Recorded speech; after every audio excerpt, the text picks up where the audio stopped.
Assalamualaikum warahmatullahi wabarakatuh. Om Swastiastu, Namo Buddhaya, salam kebajikan, Rahayu, salam sejahtera, Shalom, salam Pancasila. Kepada yang terhormat Bapak Purbojati selaku dosen pengampu mata kuliah Pendidikan Pancasila, serta teman-teman yang saya cintai dan pemirsa yang saya hormati. Sebelumnya, saya akan memperkenalkan diri terlebih dahulu. Nama saya Safinadin Indira Salwa dengan NIM 21030214049 dari kelas 2021E Program Studi Matematika UNESA. Pada kesempatan kali ini, saya ingin menyampaikan materi mengenai Pancasila sebagai paradigma pembangunan bangsa. Yang pertama, capaian paradigma pembangunan bidang politik. Yang pertama ada demokrasi yang stabil. Panggung politik di Indonesia sepanjang tahun 2017 mengalami perkembangan yang dinamis. Demokrasi Indonesia tetap kuat yang ditandai dengan partisipasi pemilih yang cukup tinggi, seperti di tahun 2018, sekitar 152.079.997 juta orang berpartisipasi memilih. Yang kedua, kepemimpinan dalam diplomasi internasional. Indonesia semakin berperan aktif mewujudkan perdamaian dunia setelah menjadi anggota tidak tetap Dewan Keamanan PBB. Peran Indonesia antara lain yang pertama, 2.695 peacekeepers tengah bertugas pada 9 misi perdamaian dunia. Selanjutnya, Indonesia menjadi negara terbesar ke-8 pengirim pasukan perdamaian. Selanjutnya, Indonesia dipercaya mewakili Asia Pasifik mengalahkan negara Maladewa. Yang ketiga, Indonesia berperan aktif dalam upaya perdamaian di Palestina dan Afghanistan. Yang pertama, Indonesia untuk Palestina. Yang pertama, ada menolak status Yerusalem sebagai ibu kota negara Israel. Yang kedua, menegaskan terhadap dukungan Palestina dalam pertemuan OIC Extraordinary Summit di Istanbul. Indonesia untuk Afghanistan. Yang pertama, Presiden Joko Widodo mengadakan pertemuan trilateral dengan Afghanistan dan Pakistan terkait penyebaran bibit perdamaian di Afghanistan yang melakukan ekstremisme kekerasan. Yang kedua, Indonesia memberikan bantuan beasiswa, pelatihan polisi, pembangunan infrastruktur, pertukaran ulama, dan pemberdayaan perempuan di Afghanistan. Selanjutnya, Indonesia sebagai negara demokrasi ketiga terbesar di dunia dengan pengalaman panjang merawat perdamaian, berperan aktif mewujudkan perdamaian global. Yang pertama, Indonesia menyelenggarakan Indonesia Afrika Forum pada tahun 2018 dengan meraih sebesar $586,56 juta dan business announcement sebesar $1,3 miliar. Selanjutnya menghasilkan bisnis deal sebesar 3,76 triliun rupiah di Bangladesh melalui Indonesia Fair 2018. Selanjutnya menghasilkan transaksi bisnis dengan Rusia sebesar $50 juta dari sawit dan kopi. Kapal api 25 kontainer senilai $850.000 dan kopi roasting dari Malang sebesar 12 kontainer senilai $1,2 juta per tahun. Total $52,05 juta pada Trade Expo Indonesian 2017. Selanjutnya, menjauhi perang dagang dengan menawarkan kolaborasi yang memberikan manfaat bagi ekonomi Bali di tahun 2017 sampai 2018 sebesar 5,9 triliun rupiah. Selanjutnya, capaian paradigma pembangunan bidang ekonomi. Yang pertama, ada inflasi terkendali pada September mencapai 2,88%, terjaga lebih baik daripada target APBN 2018 yang sebesar 3,5%. Yang kedua, tingkat pengangguran terus menurun mencapai angka 5,13% dibarengi dengan terbukanya kesempatan kerja. Selanjutnya, angka ketimpangan pendapatan terus menurun. Angka rasio ini mencapai 0,389 pada Maret 2018 yang membuat pemerataan terus membaik. Yang keempat, pada Maret 2018, tingkat kemiskinan tercatat sebesar 9,82%. Yang kelima, koordinasi pengelolaan fiskal dan moneter. Sektor fiskal dan moneter dikelola dengan baik dan hati-hati oleh pemerintah dan Bank Indonesia. Indikator strategis menunjukkan keuangan negara dan moneter berada dalam posisi aman dan terkendali sebagai berikut. Yang pertama, defisit APBN terkontrol. Dengan APBN yang ekspansif, defisit terjaga di bawah 3% dari PDB. Yang kedua, cadangan devisa cukup membiayai impor dan pembayaran utang luar negeri pemerintah selama 6,3 bulan atau 2 kali di atas standar internasional. Yang ketiga, keseimbangan primer APBN juga tercatat terus menurun. Kemandirian pada sumber pembiayaan domestik semakin baik. Yang keempat, defisit neraca transaksi berjalan tercatat terus dijaga di bawah 3% PDB. Yang keenam, One Single Submission atau OSS. Tahun 2018, pemerintah melakukan perubahan fundamental dalam proses pengajuan izin berusaha dengan memperkenalkan OSS atau pelayanan perizinan berusaha terintegrasi secara elektronik. OSS mengubah sistem manual terpisah-pisah menjadi sistem elektronik terintegrasi yang diatur dalam PP nomor 24 tahun 2018. Sistem ini terus disempurnakan dan dikembangkan untuk menciptakan iklim berusaha yang kompetitif dan efisien. Selanjutnya, investasi. Realisasi investasi pada kuartal pertama tahun 2018 mencapai 361 triliun rupiah atau 47,2% dari target 2018. Investasi berdampak pada penyerapan tenaga kerja di mana pada kuartal 1 2018 terdapat 201.239 orang dan pada kuartal 2 2018 terdapat 289.843 orang. Selanjutnya, sejak 2017, Indonesia dikategorikan sebagai negara dengan peringkat layak investasi oleh 3 lembaga pemeringkat internasional terkemuka. Status ini menjadi indikasi Indonesia lebih dipercaya oleh investor internasional. Selanjutnya, menempati posisi 72 peringkat Ease of Doing Business atau EODB pada 2017. Lonjakan ini menunjukkan ada perbaikan struktural yang berkesinambungan, serta menjadi peringkat tertinggi yang dicapai Indonesia. Selanjutnya, pengembangan ekonomi kreatif. Sektor ekonomi kreatif atau ekraf berkontribusi pada ekspor nasional dan penyerapan tenaga kerja. Kedua indikator terus meningkat dari tahun ke tahun, terlihat dari jumlah penduduk Indonesia yang bekerja di sektor ekraf pada tahun 2016 sekitar 16,91 juta jiwa, lalu meningkat di tahun 2017 menjadi 17,43 juta jiwa. Sedangkan kontribusi ekspor ekraf terhadap ekspor nasional pada tahun 2015 sebesar 12,9%, meningkat di tahun 2016 mencapai 13,8%. Selanjutnya, pengembangan sektor pariwisata. Pemerintah meningkatkan aksesibilitas pariwisata nasional yang tersebar dari wilayah barat hingga timur Indonesia dalam rangka menjadikan pariwisata sebagai sumber utama devisa. Pemerintah menggerakkan perekonomian nasional, terutama dalam menggerakkan ekonomi lokal dan penerimaan devisa. Devisa pariwisata pada 2017 tumbuh 14,7% dari 2016. Berikut adalah progres penyelesaian pembangunan infrastruktur, amenitas, dan atraksi di 10 destinasi pengembangan pariwisata. Di Toba, terdapat 80,95%. Di Tanjung Kelayang, terdapat 101,31%. Di Kepulauan Seribu, terdapat 107,26%. Di Tanjung Lesung, terdapat 103,44%. Di Borobudur, terdapat 90,47%. Di Bromo, terdapat 99,82%. Di Mandalika, terdapat 107,84%, di Labuan Bajo terdapat 118,1%, di Wakatobi terdapat 103,24%, dan di Morotai terdapat 103,23%. Yang ketiga, capaian paradigma pembangunan bidang sosial dan budaya. Yang pertama, pemajuan budaya. Pertama kalinya Indonesia memiliki UU Pemajuan Kebudayaan nomor 5 tahun 2017 yang menjadi arah pemajuan kebudayaan nasional dan bertujuan untuk memperteguh persatuan dan kesatuan bangsa. Sejak periode 2015 sampai 2018, pemerintah telah mengeluarkan 12 peraturan presiden yang sejalan dengan pemajuan kebudayaan. Di antaranya yang pertama Perpres 46 tahun 2017, Badan Otorita Pengelola Pariwisata Borobudur. Selanjutnya Perpres 87 tahun 2017, Penguatan Pendidikan Karakter. Kemudian Perpres 95 tahun 2017 penguatan prestasi olahraga nasional.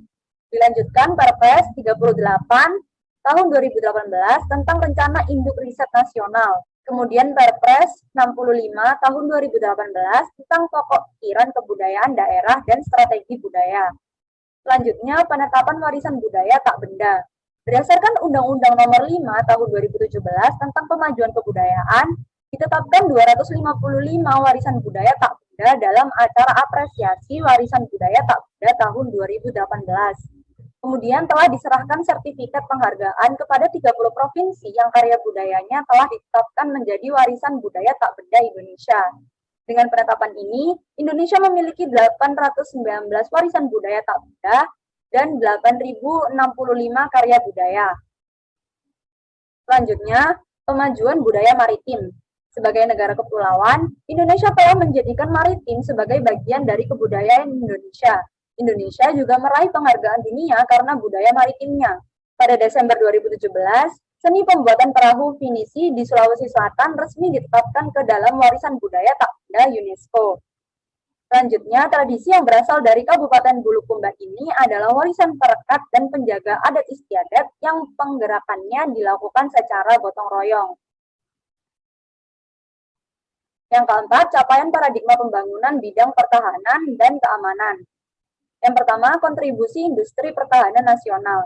Pemerintah mewujudkan kemandirian pertahanan melalui pengembangan industri pertahanan nasional untuk pemenuhan minimum essential force atau MIF 2. Berikut adalah hasil industri pertahanan nasional. Yang pertama, pesawat udara CN-235-220 Maritime Patrol Aircraft oleh PT DI. Kemudian helikopter serang AS-555AP. Kemudian helikopter MBE Panther AKS anti kapal selam oleh PT DI. Kemudian kapal KCR oleh PT PAL. Selanjutnya kapal selam KRI Nagapasa oleh PT PAL. Selanjutnya medium tank Pindad oleh PT Pindad. Persentase industri nasional dalam pemenuhan MEF 2 sebagai berikut. Di tahun 2015 terdapat 28,1%. Kemudian naik di 2016 menjadi 36,4%. Dan naik lagi di 2017 menjadi 44,6%, sedangkan di 2018 naik menjadi 47%.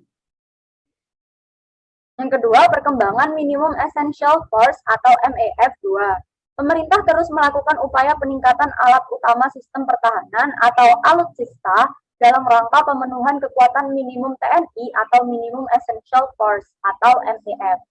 Tingkat pemenuhan kekuatan pokok minimum 2 atau MEF 2 di 2014 yaitu 33,9%. Selanjutnya di 2015 naik menjadi 42,3%, di 2016 menjadi 50,9%, dan di 2017 naik menjadi 61,8%. Alutsista baru yang dipenuhi melalui pembelian antara lain yang pertama, kapal latih Bima Suti, yang kedua, helikopter Apache, yang ketiga, pesawat tempur Sukhoi Su-35, dan yang terakhir, tank MBT Leopard 2. Perkembangan pembentukan bela negara terus meningkat dari tahun ke tahun. Capaian pembentukan bela negara di 2015 mencapai 67,1 juta kader. Di 2016, 71,2 juta kader. Di 2017, 74,3 juta kader. Dan naik pada 2018 menjadi 83,4 juta kader. Yang keempat, tangguh menanggulangi kebencanaan dengan upaya rehabilitas rekonstruksi selama 2015, tahap 2 2017 sebagai berikut. Jalan 1.750 km, 199 jembatan, bangunan pengaman 912 ruas, irigasi 183 unit, bendungan 18 unit, permukiman 18.949 unit rumah, dan 1.097 KTPSU, puskesmas 21 unit, perkantoran 12 unit, sekolah 15 unit, rumah ibadah 11 unit, dan PLT listrik 6 titik. Yang kelima, mandiri mengatasi bencana. Pemerintah memfasilitasi penguatan kapasitas masyarakat dalam mengantisipasi, beradaptasi, dan memulihkan diri dari bencana melalui program Desa Tangguh Bencana. Desa Tangguh Bencana pada 2015 sejumlah 387, kemudian naik di 2016 menjadi 666. Naik lagi di 2017 menjadi 1.291 dan naik secara signifikan pada 2018 sebesar 2.730. Sedangkan jumlah fasilitatornya 2015 terdapat 200, 2016 terdapat 516, di 2017 terdapat 846, dan di 2018 naik menjadi 1.262. Yang kelima, capaian paradigma pembangunan bidang hukum. Yang pertama, Indonesia menunjukkan peningkatan kinerja sebagai negara hukum. Masyarakat penerima bantuan hukum di litigasi terdapat 14.207 orang dan di non-litigasi terdapat 41.045 orang.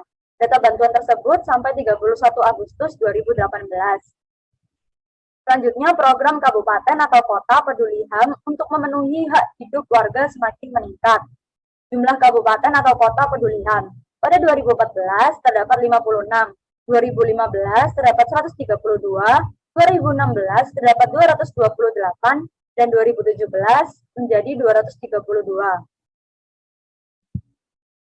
Selanjutnya, pemerintah memberi perhatian bagi pemulihan korban pelanggaran HAM dan pelaksanaan Ranham 2017.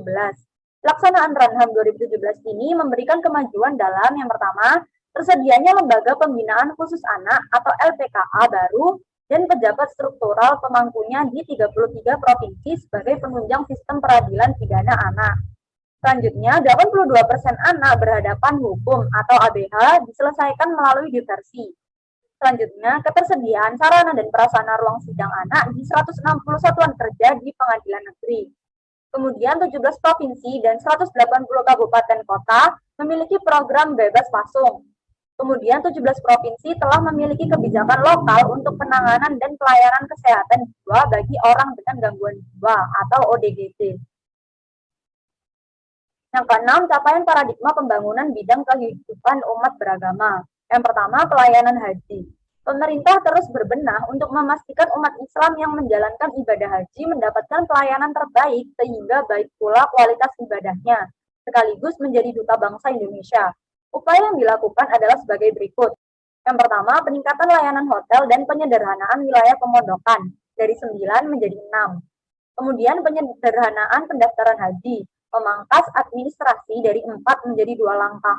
Kemudian revitalisasi 30 asrama haji menggunakan 1,37 triliun rupiah SBSN. Selanjutnya penyederhanaan rute perjalanan haji, dan yang terakhir integrasi sistem layanan haji pelopor penerapan e-Hajj.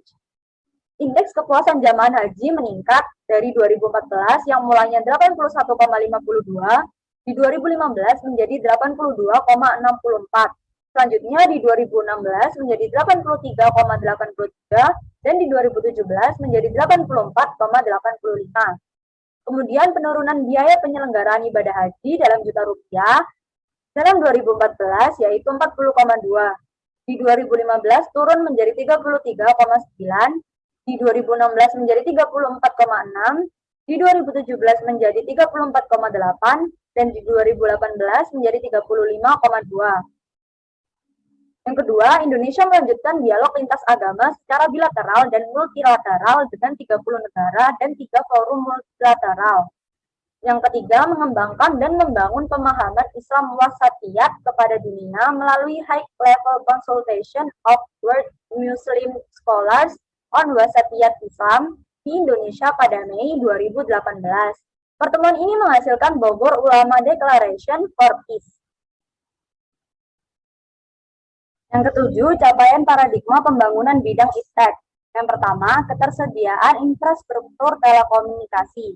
Pemerintah membangun berbagai macam infrastruktur pendukung telekomunikasi di seluruh wilayah Indonesia demi memperluas cakupan jaringan dan terutama pemenuhan akses masyarakat terhadap komunikasi dan teknologi. Peta pembangunan jaringan serat optik Palaparing di barat sebesar 74% dengan panjang jaringan 2.275 km. Di tengah sebesar 35% dengan panjang jaringan 2.995 km. Dan di timur sebesar 18% dengan panjang jaringan 6.878 km. Palaparing atau broadband paket barat mulai beroperasi pada awal April 2018 di 457 kabupaten atau kota. Inovasi pembiayaan melalui pola kerjasama pemerintah, badan usaha atau KPBU. Penguatan BTS di 175.000 menara. Kemudian mobile coverage di 75.000 kelurahan. Selanjutnya, pengembangan riset dan teknologi. Pemerintah terus membenahi, termasuk memperbaiki sumber daya dan tata kelola penyelenggaraan riset. Dalam pengembangan riset dan teknologi ini pasti membutuhkan SDM yang berkualitas dan menghasilkan output yang selalu meningkat. Jumlah SDM riset dan teknologi. Untuk jumlah dosen berkualifikasi S3 di 2015 terdapat 21.006. Di 2016 menjadi 25.165. Di 2017 menjadi 27.957 dan target 2018 menjadi 31.054. Kemudian jumlah pendidik yang mengikuti sertifikasi dosen per tahunnya di 2015 12.743, di 2016 10.936, di 2017 9.892 dan target di 2018 menjadi 10.000. Kemudian jumlah SDM Litbang berkualifikasi master dan doktor di 2015 sebesar 3.540, di 2016 3.906, di 2017 sebesar 3.968 dan di target 2018 sebesar 4.122. Jumlah output yang dihasilkan di jumlah publikasi internasional pada 2015 sebesar 6.470. 2016 naik menjadi 9.574, di 2017 menjadi 16.147, dan di September 2018 menjadi 19.501. Kemudian jumlah HKI yang didaftarkan pada 2015 sebesar 1.877, di 2016 sebesar 3.184, di 2017 naik menjadi 4.018, dan di September 2018 naik menjadi 4.462. Yang ketiga, memperoleh medali di kancah internasional. Setiap tahun, siswa bibit unggul dari berbagai daerah di Indonesia selalu konsisten menunjukkan prestasi dalam berbagai kompetisi internasional. Yang pertama, satu kategori Art System Project atau Olimpiade Sains Internasional atau ISO di Prancis. Kemudian, satu kategori Life Science Olimpiade Sains Internasional atau 25th ICYS 2018 Serbia. Kemudian dua kategori Fisika Biologi Kimia International Junior Science Olympiad atau JSO di Belanda. Total perolehan medali emas, perak, perunggu, lomba internasional tingkat SD tahun 2014 sampai 2018. Di 2015 terdapat 46, di 2016 terdapat 32, di 2017 terdapat 27, dan di 2018 naik menjadi 50. Total perolehan medali emas, perak, perunggu lomba internasional tingkat SMP tahun 2014 sampai 2017 di 2015 sejumlah 46, di 2016 28 dan di 2017 36. 8. Mekanisme atau prosedur perumusan rencana pembangunan jangka menengah nasional atau RPJMN. Yang pertama, penyusunan kajian pendahuluan atau background study. Kajian pendahuluan disusun pada tahun terakhir RPJMN berjalan untuk menganalisis berbagai kebijakan RPJMN berjalan dan menghasilkan rekomendasi untuk perbaikan kebijakan. Hasil kajian pendahuluan menjadi salah satu masukan dalam penyusunan rancangan teknokratik RPJMN. Yang kedua, pelaksanaan evaluasi RPJMN. Evaluasi pelaksanaan RPJMN periode sebelumnya dikoordinasikan oleh Deputi Bidang Evaluasi Kinerja Pembangunan untuk mengetahui hasil capaian kinerja pembangunan dan mengidentifikasi berbagai permasalahan yang belum terselesaikan pada sebelumnya, serta tindak lanjut yang direkomendasikan sebagai bahan untuk perumusan dan perbaikan kebijakan atau program kegiatan RPJMN periode selanjutnya. Yang ketiga, penyusunan rancangan rencana pembangunan secara teknokratik. Penyusunan rancangan teknokratik RPJMN dilakukan dengan mempertimbangkan RPJPN, hasil kajian pendahuluan, hasil evaluasi, dan aspirasi masyarakat. Penjaringan aspirasi masyarakat dilakukan melalui pertemuan dengan para pemangku kepentingan atau stakeholders, antara lain para pakar, tokoh politik, dan tokoh masyarakat. Yang keempat, penyiapan rancangan awal RPJMN. Yang pertama, rancangan awal RPJMN mulai disiapkan pada tahun terakhir RPJMN berjalan dengan mengacu pada RPJMN, visi, misi, dan program prioritas Presiden terpilih dan berdasarkan pada rencana teknokratik yang telah mempertimbangkan hasil evaluasi pelaksanaan RPJMN berjalan, hasil kajian pendahuluan atau background study, RPJMN, serta aspirasi masyarakat. Rancangan awal RPJMN memuat kebijakan umum, strategi pembangunan, dan program prioritas Presiden, serta kerangka ekonomi makro. Program prioritas Presiden dijabarkan ke dalam isu strategis yang bersifat lintas kementerian atau lembaga dan kewilayahan. Kemudian rancangan awal RPJMN disampaikan kepada Presiden untuk disepakati dalam sidang kabinet dan menjadi pedoman atau acuan penyusunan rancangan Renstra KL. Yang kelima, penyiapan rancangan Renstra KL. Pimpinan KL menyusun rancangan Renstra KL dengan penyusunan rancangan rencana pembangunan secara teknokratik di sektornya dengan memperhatikan hasil evaluasi dan aspirasi masyarakat. Rancangan teknokratik KL perlu disinkronkan dengan rancangan teknokratik RPJMN. Pimpinan KL berkoordinasi dengan pemerintah daerah untuk mengidentifikasikan pembagian tugas dalam pencapaian sasaran nasional di sektornya. Renstra KL memuat visi, misi, tujuan, area kebijakan, dan strategi yang memuat program dan kegiatan sesuai dengan tugas dan fungsi KL dengan berpedoman pada rancangan awal RPJMN. Rancangan Renstra KL disampaikan kepada Menteri untuk ditelaah. Yang keenam, penyusunan rancangan RPJMN. Rancangan RPJMN disusun menggunakan rancangan awal RPJMN dan hasil penelaahan rancangan Renstra KL. Menteri menelaah rancangan Renstra KL supaya yang pertama, sasaran program prioritas Presiden terjabarkan ke dalam tujuan KL dan tugas yang akan dilaksanakan oleh pemerintah daerah sesuai dengan kewenangannya. Yang kedua, kebijakan KL konsisten sebagai penjabaran dari rancangan awal RPJMN. Kemudian penelaahan rancangan Renstra KL meliputi penelaahan terhadap konsistensi rancangan Renstra KL dengan rancangan awal RPJMN dan batas substansi rancangan Renstra KL. Hasil penelaahan rancangan Renstra KL digunakan sebagai bahan penyempurnaan rancangan awal RPJMN menjadi rancangan RPJMN dan bahan penyempurnaan rancangan Renstra KL. Rancangan RPJMN selanjutnya digunakan sebagai bahan utama dalam Musrenbang Jangka Menengah Nasional. Kemudian pelaksanaan Musrenbang Jangka Menengah Nasional. Musrenbang Jangka Menengah Nasional merupakan proses perencanaan partisipatif yang mengikutsertakan unsur-unsur penyelenggara negara dan masyarakat untuk menyempurnakan rancangan RPJMN. Musrenbang Jangka Menengah Nasional diselenggarakan paling lambat 2 bulan setelah Presiden dilantik. Hasil Musrenbang Jangka Menengah Nasional digunakan sebagai bahan penyempurnaan rancangan RPJMN menjadi rancangan akhir RPJMN. Selanjutnya, penyusunan rancangan akhir RPJMN. Rancangan akhir RPJMN disusun berdasarkan hasil Musrenbang Jangka Menengah Nasional.